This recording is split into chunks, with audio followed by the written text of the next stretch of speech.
Good afternoon, everybody. It's Mike Davies, South Glens Falls, getting ready for our learning objective lesson. I gave a brief pre-assessment, and I asked questions about databases and websites, things like that. Based on those results, everybody was quite comfortable with databases, very familiar with them, no need to go over that much. Also, everybody indicated they were quite comfortable teaching MLA and APA, so we won't spend much time on that, and even Noodle tools and other bibliographic programs. So we won't spend much time on that. The two areas where people seemed to be the least confident was explaining why databases are better than the free web and confidence in teaching how to vet sites.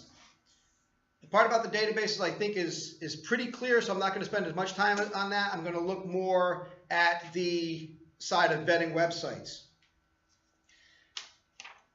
As far as the learning goal, the idea is my classmates will learn new skills in vetting websites. For me, this fell under Standard 1, using information to build understanding. Independent learners ask authentic questions and access, evaluate, and use information effectively to develop new understandings. That's from the Empire State Information Fluency Continuum Benchmark Skills. It's on page 99 of the 466 pages. So it's a grade 10 benchmark skill, accessing and evaluating sources of information.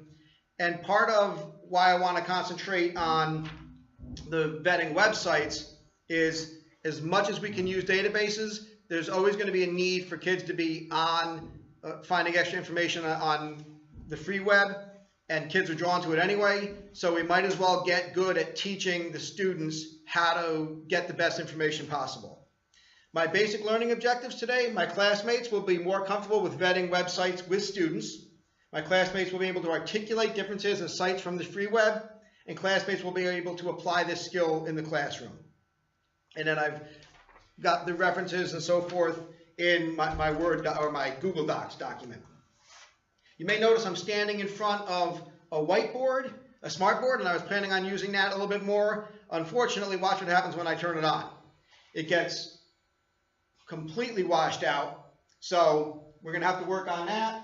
I've got a plan for how to handle it, but you can see what happens behind me. It becomes kind of unreadable. Later on, I will bring the computer right up here, and we'll work that way. But for now, I'll stop blinding you. As far as assessments, I'm going to run a few little sort of informal formative assessments. I'm going to operate as if we were all in a room together, and I could get a feel for how you were doing with the process. One or two quick questions. If we're all in the room together, that would guide a little bit of learning. But since we're not in the room together and there's no immediate feedback, I think we all get the idea, and we'll be fine with it.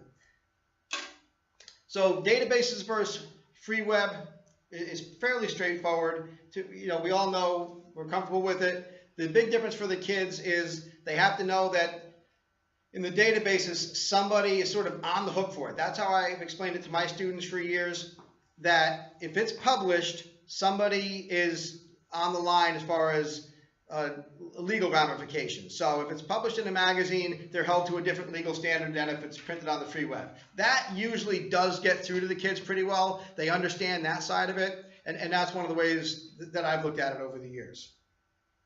As far as the free web, kids are very quick to hit Google, and they're going to find oodles of information. That's fine. One of the things that our big job is to do is help them get the best information they can. So in our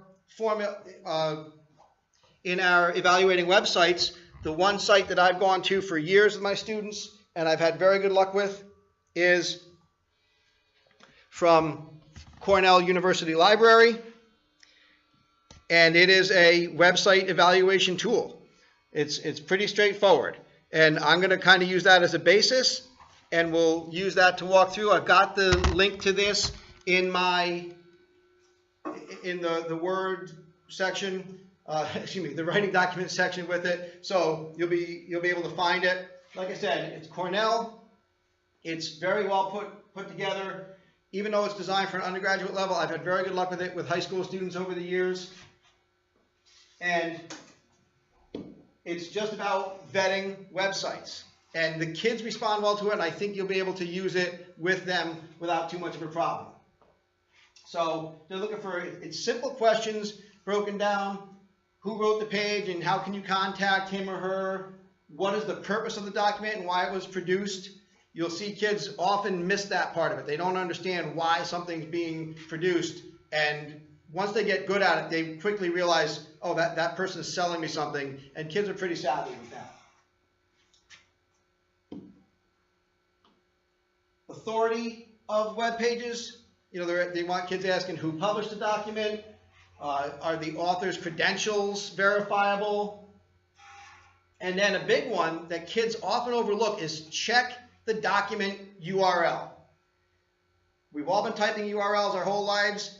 We don't often think about them too much, and kids in particular are less savvy about looking at the different websites.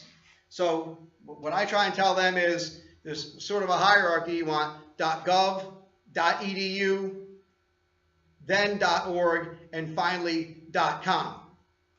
Once they understand that a little bit and they realize that those last three letters, that URL, can tell you a lot about how much you can trust that information, especially for anything literature-wise. I've been a big proponent of .edu for my students for years. Whether they always use it or not is up for debate a little bit. So if they can look for a .gov, .edu, they know they're going to be better off. Want them looking at the objectivity of the websites. Like, what are the goals or objectives? It goes back to that question. Are they trying to sell you something? What are the goals or the objectives of this website? And again, you try to get them to look for, are you being led down a certain path? Is there a slant to even the information they're producing? You know, especially right now with sort of the conservative side going conservative and the liberal side going liberal, it can be very tough to discern the legitimate information from quasi-truths and just opinion pieces. And then, you know, pretty simple, currency of web pages. When was it produced? Obviously, you're looking for the most up-to-date information possible. So this is obviously a very quick little hit right there. Just, I guess, a quick question. What are the three most reliable URLs? So obviously, as I'm asking, I would hopefully I would solicit the same three answers, and we'd move on from there. I guess the follow-up to that would be, why are .gov and .edu preferable? You know, I don't know how much the kids know that .edu is going to be a school, whether it's a college or a public high school or a private high school, but generally it's going to be colleges.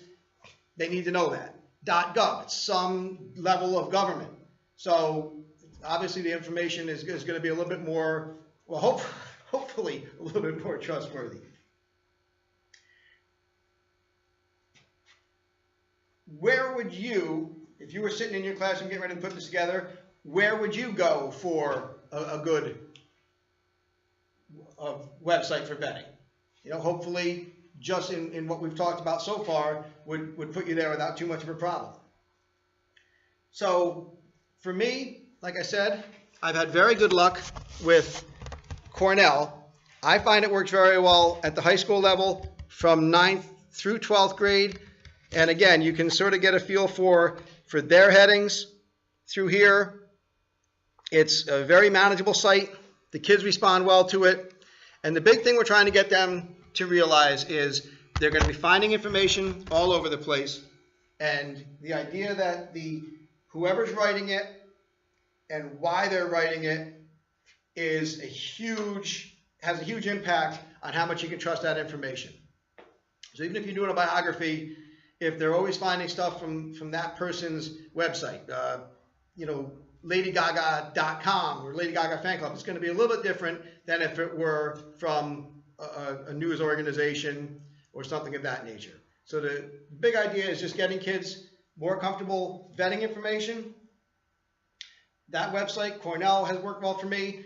Obviously, you can go to a number of different college websites, and college libraries are going to have one. That just happens to be the one that's worked best for me over the years. Some of them get a little bit too in-depth, and you can see the high school kids zoning out. So thank you very much for your time. Hopefully everyone at least learned a little something about it, and hope to see you all on your videos. Bye-bye.